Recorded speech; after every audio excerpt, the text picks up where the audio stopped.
Welcome to Dose of Social, your recipe for social media success. I'm Lindsay Mount. I'm Kayla Pearlstein. And I'm Matt Franklin. And this is Dose of Social. We are super excited to have Matt Franklin today, who is a revenue operations leader. So he's going to be sharing some awesome tips for small business owners. Thank you for being here today, Matt. Happy to be here. Appreciate it. So Matt, can we get started by having you tell our audience a little bit about yourself and your background? Yes. That's a great question. Let's see. I started off in inside sales right out of college, communications degree. So don't let that hold you back. Love it. I've got one too. I do not. Started in inside sales, hit my quota by building some analysis around partner channels. Figured out, wow, I could have one call versus 50 and hit my quota. This is great. Let's do more data. And that's kind of what jump-started it. I love it. That's awesome. So Matt, tell us a little bit about how you work with small businesses.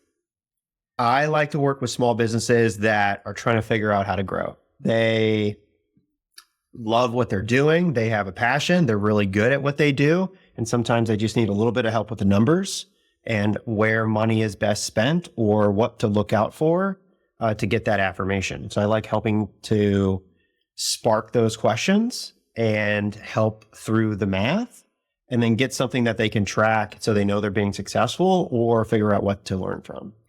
So how could a small business build a practical business plan to grow their business based on the numbers? That's an involved question. Can we start with some easier questions? we can let's simplify that question a little bit. I want to make $1,000. How do I make $1,000?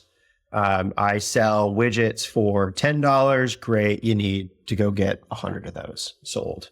And so how are you going to sell them? Who are your customers? Are they willing to spend $10 on that? Like, what value does it provide to them? Because you really need to understand your customer. You have to understand the value you provide to them, their business, their lives, whatever your niche is, and know that really well. At that point, you can start discussing, how do I make that $1,000? Where do I spend that money?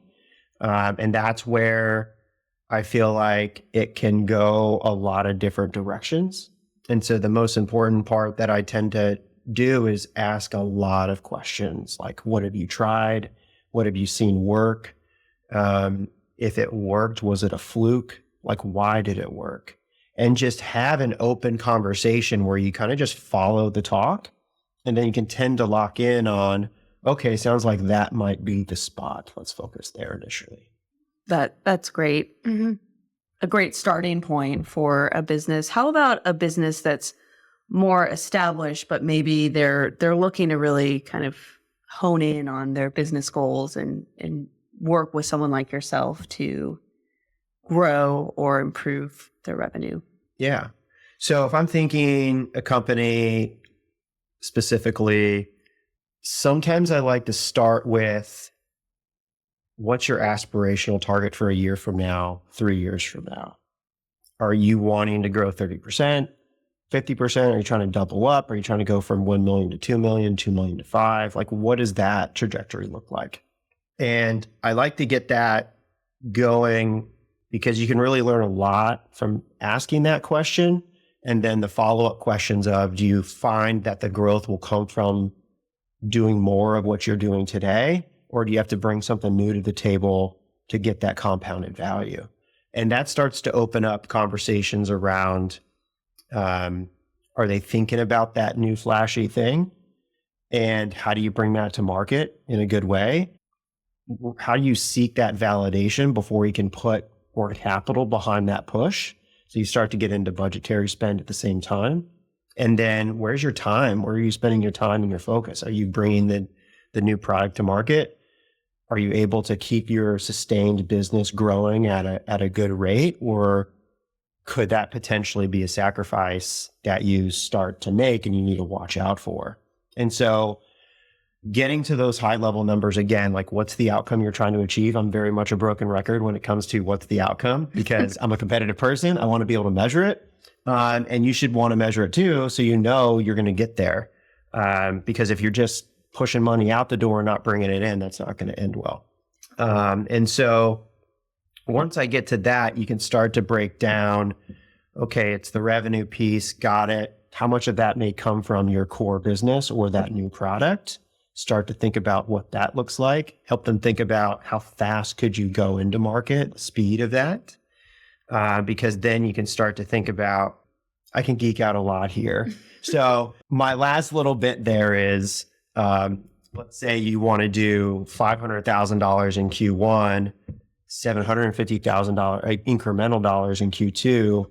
Like it's going to grow. And then at some point it's going to hit an inflection point where you're going to be able to like, we've got it. We've got the secret sauce. Let's hit it hard.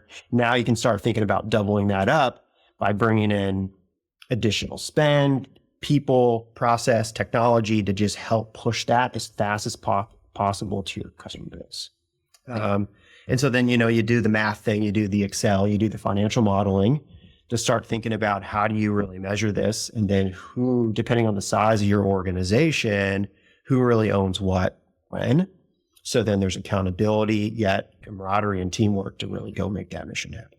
So start at the objective, get it high level, start to get to some details and some ramp, and then get to the core metrics that can then be spread and accountable across a team to where you can, divide and conquer. Yeah, that's really good feedback and a great place for businesses to start.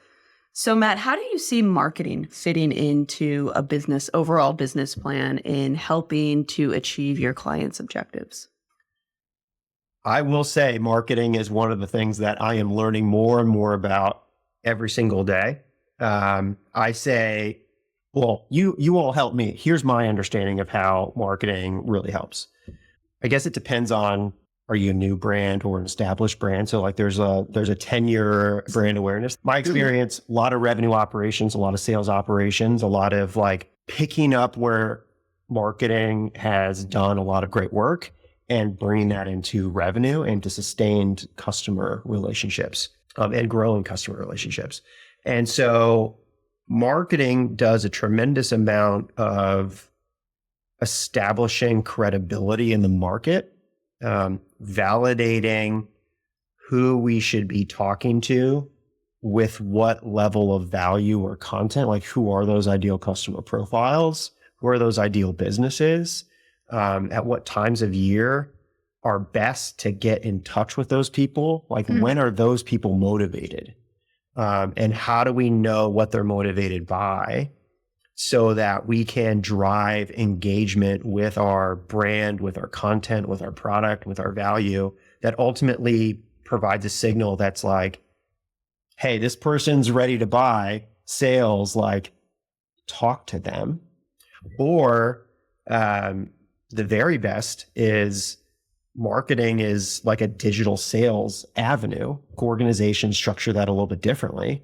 But if you already have them interested and you can allow them to just click the button and get into a sales process or buying process rather, that's even better. So I think credibility, a lot of brand awareness. There's a lot of like, how do we bring this product to market and resonate? The customers extremely well. You're looking to find new customers to reach out to. It's really like the pivot point, the jump off point for all growth comes through marketing. And you have to know how to capitalize and really integrate that partnership really well with the people downstream in that traditional sales funnel. That's my 2 cents. I don't know if that's right or not. No, that's great. And I would say also from a marketing perspective, there's different marketing channels and different marketing channels have different goals based on what they are. So for example, like you talked about brand awareness and organic social media management like Kayla does is primarily for brand awareness, right? And then there's other functions of marketing such as performance marketing, like your paid ads on Meta or Google, where you can be more numbers driven and you can say, okay, I'm spending X dollars on ad spend and I'm generating Y in results. So it's a little easier to quantify. But then another thing that you mentioned is just brands not having awareness. Like, how long do you think a brand needs to exist in the marketplace before they've reached that level of brand awareness? And I know that it's different for everyone, right? Yeah. Based on kind of where they're at. But like, I always tell our clients, it's at least 2 years. Like, you've got to give it 2 years. No one knows about you right away. Like, you have to factor in brand awareness for the first few years of your business. Yeah, and I'll tell clients it can take up to 3 months for us to see what's actually working with your content. So there's a lot of testing that goes into that too, and what your audience is really resonating with. I think it would also vary if your business is creating markets versus competing in existing markets. Because you can likely, on the latter, there's an understanding of the value that you bring. And then there's an element of like, how do I communicate my differentiated value? Mm-hmm. And so I think that likely weighs into it as well. It's like, is this an established market or a new market I'm trying to Right. And understanding what your unique value propositions are, like your UVPs, like what do you bring to the table that's different, whether it's a product-based business or a service-based business. On the ad side, it's a little bit easier to quantify a products-based business because you say, okay, I spent $1,500 and I generated $5,200 in sales. So you can see that result. Whereas with a service-based business, you could spend $1,500 on ads and maybe you get some leads, maybe someone books a call with you, and maybe 6 months from now, they sign on as a client, but that you're building that over time. So it's like a little bit harder to quantify depending on the type of business you're in as well. And one of the things we'll ask on our intake form, especially for a company that's in a space where there are multiple brands or businesses, we'll ask who their competitors are and what sets you apart from your competitors. Why are people going to want to purchase from you instead of your competitor? And I've had clients before that didn't know the answer to that. So that's a good place to start if you're a business or a brand listening right now and you don't know who your competitors are or what your unique value proposition is. Like, that would be a great exercise for you to partake in for your business. Just to add to that, competitive differentiation, critical. If you are not understanding your competitors, you're going to lose. You're not going to be able to understand in a conversation with your prospect. You need to be able to anticipate. You need to be able to guide the value that you produce. And at the same time, you want to be able to do it in a professional and tactful way. Taking the higher road in a competitive conversation tends to lead to better results than other paths. And so as you understand your customers, you can focus in on the value differentiation. You can have that business case ready for like, this is how it will show up in your business. And you can ask better questions about how are you thinking about these problems in your business? Because wink, wink, I know that the competitor doesn't solve that, and we do.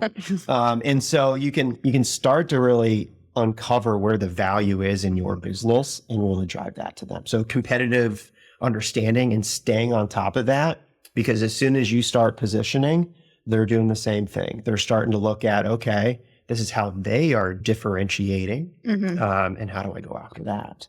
So stay on it. Stay on it. Are there any questions that you ask your clients about competitive differentiation to help them get to some of those answers that they need to know? Is it truly unique and a sustainable competitive advantage? If it's not unique, then it can be replicated. If it can be replicated, there are other factors that I think start to weigh. Pricing is obvious. The not so obvious is the partnership fit. Are you going to be a good partner? Are you going to help me when I need help? Are you going to bring ideas to me to help me with my business? Like, how is this going to work? Now, if you have truly unique value that can't be replicated, like, good job. It's rare, but good job. So more times than not, I try to think about partnership fit.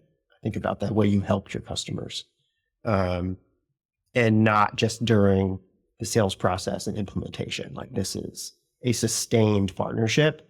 How do we continuously push value constantly?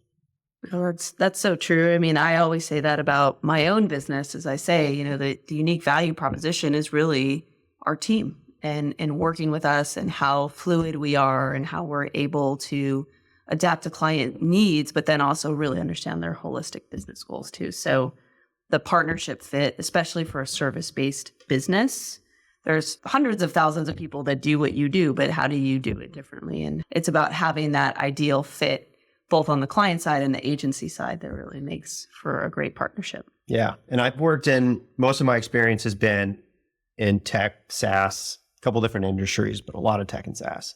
And to that point exactly, your engineering and product teams are your sales pitch in a lot of ways. Like, when you have like the best developers, when you know that they can solve problems quickly, confidently, sustainably, low error rates, that is something to toot the horn on for sure. Yeah, definitely. Before we dive back in, let's give a quick shout out to our incredible Season 2 sponsor, the Sapphire Suite. Are you looking for a space that inspires creativity, fosters connection, and supports you in growing your business? Located in the heart of Franklin and Cool Springs, Tennessee, the Sapphire Suite is a co-working space designed exclusively for entrepreneurs and business owners. Whether you need a stylish spot to host meeting, a quiet corner to focus, or a supportive community of diverse thinkers who will challenge and support you, this is the place to be. Subscribe to our newsletter and receive a free day pass to experience our amazing community of business owners for yourself. This episode of Dose of Social was brought to you by the Sapphire Suite. Thank you so much to the Sapphire Suite for sponsoring Season 2 of Dose of Social. So can we talk a little bit more about attribution? And I'd love for you to explain for our Dose Dictionary what attribution is. Because I know you and I had kind of talked about that. So if you could go into that a little bit for our listeners. I'll do my best. You all keep me honest. Attribution at the most simplistic sense is like, where did this come from? In the revenue world, like, once you start thinking about investment of dollars, I'm going to go put $1 into the business. What are you going to get in that return? And so a lot of ways, I would say attribution is very tricky, and you can get into analysis paralysis. So try not to overthink it. But it's where it comes from. Where did this lead? Where did this person? Where did this dollar originate from? Yeah, on the digital marketing side too, for attribution, everything that we do on it from a campaign perspective is tracked. So if we're running ads on Meta, we have Google UTM links that we're using to track the campaign and the creative, so we can see in Google Analytics where that purchase came from. We also do that on the Google ad side, and then also on the email side too. So every link that we're driving someone to, whether the marketing channel is through your paid ads, through your email, and even through social sometimes as well, we're tracking where those are coming from, and we're following like how much revenue came from those particular places. And obviously for an e-commerce or a product-based business, it's a lot easier to track that. Whereas service-based business, maybe you're tracking something differently, like you're tracking leads, or you're tracking the number of people that call your business, Website clicks, things like that. So there's different metrics for different types of businesses, but also making sure that you are set up for proper attribution is really important too, because otherwise you're flying blind. Like, Google Analytics is essentially like your DNA, like your blood work for your business. So yeah, if you are going to go spend, whatever amount of money is meaningful, it could be $5,000, it could be $1 million. You need to know what that money is doing. And so the setup super important, and not enough effort goes into the setup of the tracking and the behind the scenes of how the data connects. And that's what makes all of that analysis possible.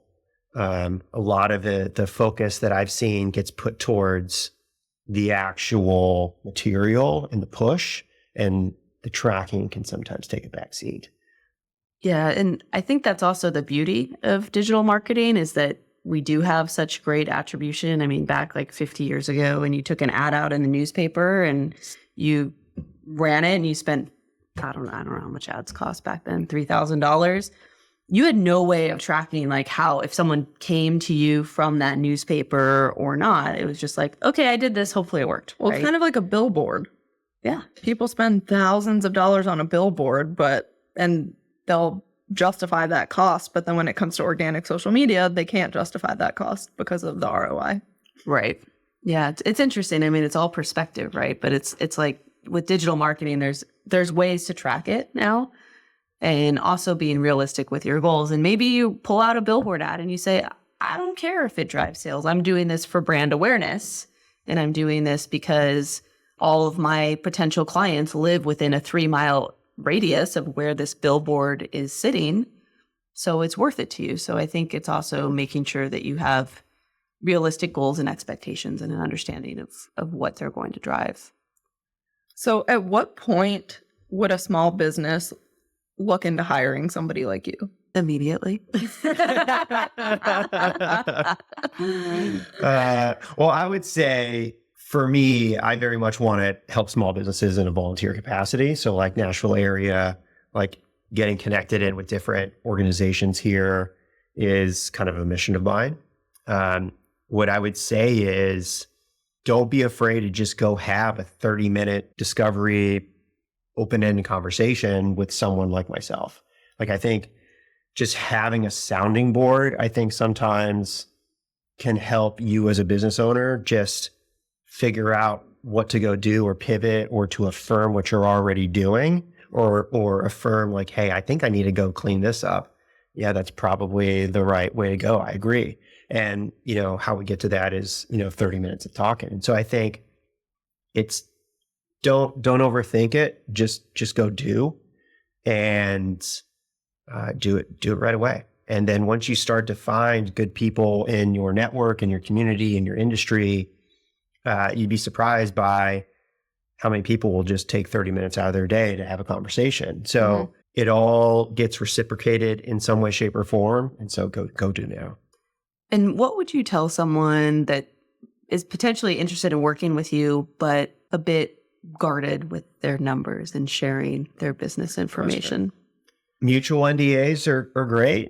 I think you also have to do some level of research on that individual. And so like for me, for people that I help, it's either even in the exploratory talk, NDAs are great. It gives that sense of comfort, some accountability, and just trust that, hey, when we have this conversation, it can be confidential. When you start to get different agreements in place, those will have, the basic terms and conditions. And within there, it can be, hey, like, we would love to help you in exchange for some type of case study or press release or, marketing and promotional material.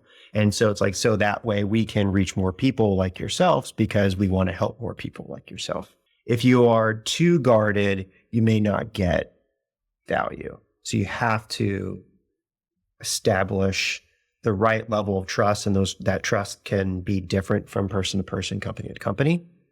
But you need to be able to, open up the book, so to speak, if you're wanting to get a financial plan to grow your business over the next year or two. Mm-hmm. Yeah, you have to be willing to put it all out there on the table. Have to. For sure. Yeah. Can you explain to our listeners what a mutual NDA is? It is a document that you sign that protects both parties. So NDA stands for non-disclosure agreement. So, and it's mutual in that so there's the customer and then the service provider in some way, shape, or form. And so that way, the confidential information that the customer shares with the service provider can't just go out and share that I know X, Y, and Z about this person. And vice versa. The customer can't necessarily share the secret sauce or certain areas of the service provider's business accordingly. That tends to be in place quite often. Yeah, that's something that we do at LTM Digital. Anytime we're engaging in a conversation with a potential new client and they are sharing sensitive information with us, whether it's their financial numbers or they're sharing their passwords or whatever it is, we always make sure there's a mutual ID in place. And that does provide that comfort level and that trust that your information, for the most part, should be safe with that person. Yeah. But make sure they're trustworthy. We do that with our contractors as well. 100%. When I worked for a pretty popular rideshare company, like you've got to have to protect it for sure. Absolutely. So Matt, this has been great. Thank you so much for sharing this Yeah, thank knowledge you. with our listeners. Is there anything else you would like small business owners to know or something they should consider when it comes to creating their business plan or thinking about revenue and growth for their business? I'm going to take a little poetic, what is that called? Like poetic flexibility? What is it? Poetic justice. Poetic I was justice. going to say poetic Poetic justice. justice. Let's say it's poetic justice. There we go. And so like a common phrase that I take on an everyday basis is a goal without a plan is just a dream. I think the actual phrase is a goal without a plan is just a wish, but I like the dream part better. And so when you're wanting to grow your business, make a plan. Make sure you can measure that plan. Make sure you can have accountability in that plan. And then know and assume good intent that when you are ahead or behind, there's a why, and go understand that why to see if you need to pivot, accelerate, do something better, and just fail fast. I think get a plan, manage it. That was a great final tip. That's great. Yep. Thank you so much, Matt. If our listeners are looking to get in touch with you, where can they find you? Matt Franklin, LinkedIn, and Matt at Boosted Operations. Perfect. Well, thank you again for joining us today. Happy to be here. Appreciate it. All right. Thanks so much for listening to this episode of Dose of Social. I'm Lindsay Mouth. I'm Kayla Perlstein. And I'm Matt Franklin. We're out. Thank you.